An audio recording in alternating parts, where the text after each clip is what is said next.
আপনারও কি এমন হয়? ছোট একটি বিষয় নিয়ে ভাবতে ভাবতে সারা দিন চলে যায়, অথচ তেমন কোনো কাজ হয় না। আপনার সমস্যা হলো ওভার থিঙ্কিং, এবং বিশ্বাস করেন এটাই আপনাকে সবকিছু থেকে পিছিয়ে দিচ্ছে। ধরুন, আপনাকে এক গ্লাস পানি ধরে রাখতে বলা হলো, আপনি খুব সহজে ধরে রাখতে পারবেন, তাই না? কিন্তু এই গ্লাসটাই যদি আপনাকে টানা 1 ঘন্টা পর্যন্ত ধরে রাখতে বলা হয়, এটা আপনার দ্বারা সম্ভব হবে না, কারণ তখন আপনার হাত অনেক ভারী মনে হবে।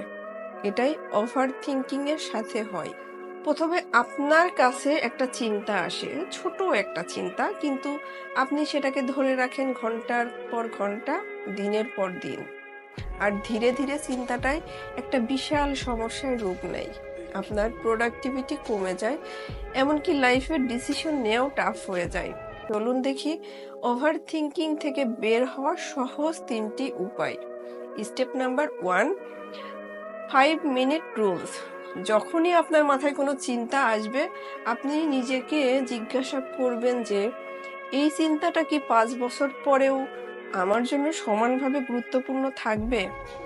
যদি আপনার উত্তর হয় না, তাহলে 5 মিনিটের বেশি এই চিন্তাটা আপনার মাথায় ধরে রাখতে দিবেন না। Step number 2, right it down. যখনই আপনার মাথায় কোনো চিন্তা ঘুরপাক খাচ্ছে, সেটাকে লিখে ফেলুন।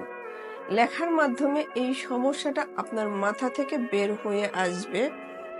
আপনি পরিষ্কারভাবে এই সমস্যার সমাধান করতে পারবেন। Step number 3, take action. চিন্তাগুলো নিয়ে বসে না থেকে নেক্সট স্টেপ কি হবে সেই অ্যাকশনে ফোকাস করুন। যত ছোটই হোক না কেন, এই অ্যাকশন নিলেই আপনার চিন্তা আপনাকে আটকে রাখতে পারবে না। ওভার থিঙ্কিং থেকে বের হওয়ার উপায়, লেস থিঙ্কিং, মোর ডুইং। আজ থেকেই কি ওভার থিঙ্কিং বন্ধ করবেন? অ্যাকশন শুরু করবেন? কমেন্টে লিখুন ইয়েস, অ্যাকশন শুরু।